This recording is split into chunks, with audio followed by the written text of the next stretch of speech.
अस्सलाम वालेकुम dear student. इस वीडियो में हम डिस्कस करेंगे एल्बो जॉइंट्स के बारे में कि एल्बो जॉइंट्स में कौन कौन से बोन आर्टिकुलेट होते हैं एक दूसरे के साथ। एज़ यू नो कि एल्बो जॉइंट्स को हम हिंग जॉइंट्स भी कहते हैं क्योंकि इसमें बैकवर्ड और फॉरवर्ड मूवमेंट होता है और ये जॉइंट्स फॉर्म्ड होता है ह्यूमरस और रेडियस और अल्ना बोन के दरमियान।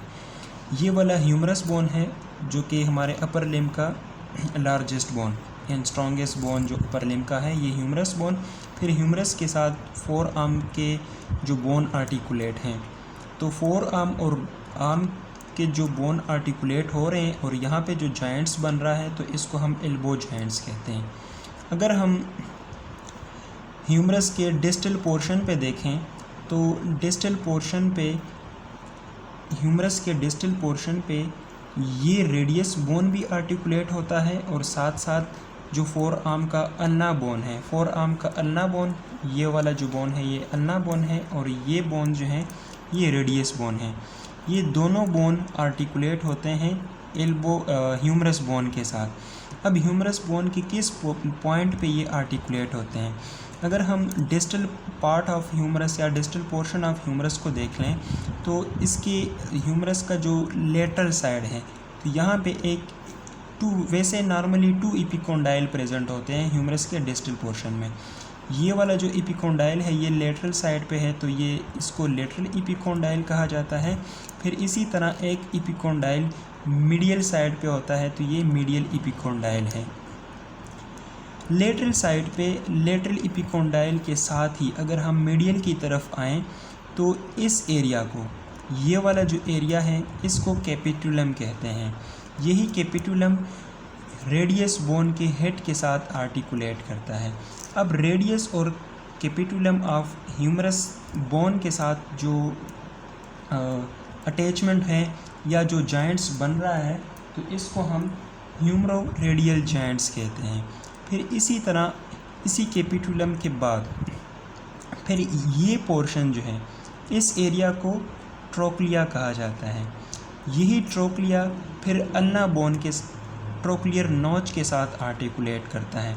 तो ट्रोक्लिया और अल्ना बोन के दरमियान जो जॉइंट्स हैं या जो आर्टिकुलेशन है तो इसको ह्यूमरो अल्नर जॉइंट्स कहते हैं।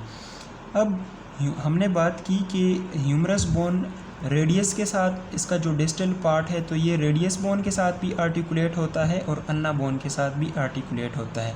तो रेडियस के साथ जो आर्टिकुलेशन है इसको ह्यूमरो रेडियल जॉइंट्स कहते हैं और अल्ना के साथ जो आर्टिकुलेशन है इसको हम ह्यूमरो अल्नर जॉइंट्स कहते हैं। इसी तरह हम अगर जिस इंटीरियर साइड, क्योंकि ये जो आप व्यू देख रहे हैं ये इंटीरियर व्यू है, इंटीरियर साइड पे हम देख लें तो ह्यूमरस के डिस्टल पार्ट पे इंटीरियर साइड पे टू फोसा प्रेजेंट होते हैं। ये वाला जो फोसा है दिस वन इज़ दी, इस फोसा को कोरोनाइड फोसा कहते हैं जो कि कैपिटुलम के मीडियल साइड पे है, ठीक है, या above to the trochlea there is a fossa, this one is the coronoid fossa. फिर इसी तरह अगर हम लेटरल साइड पे आएँ और लेटरल साइड की तरफ देखें या हम अगर इसके कैपिटुलम के एबो देख लें तो यहाँ पे एक दूसरा फोसा प्रेजेंट होता है जो कि as compare to this coronoid fossa ये थोड़ा सा छोटा फोसा है तो इसको हम कहते हैं रेडियल फोसा क्योंकि ये रेडियस बोन के साथ ही फिट होता है। अगर हम बैक साइड पे देख लें तो यहाँ पे एक लार्ज फोसा है, दिस वन इज़ दी, इस फोसा को ओलिक्रनान फोसा कहते हैं। फिर यही ओलिक्रनान फोसा के साथ जो ओलिक्रनान प्रोसेस ऑफ अल्ना है तो ये फिट होता है। तो इसके साथ इसके आर्टिकुलेशंस जो हमने बात की कि ह्यूमरस बोन का डिस्टल पार्ट और अल्ना और रेडियस बोन के जो प्रोक्सिमल पार्ट हैं इनके दरमियान जो जॉइंट्स बन रहे हैं तो इसको एल्बो जॉइंट्स कहते हैं। ओके।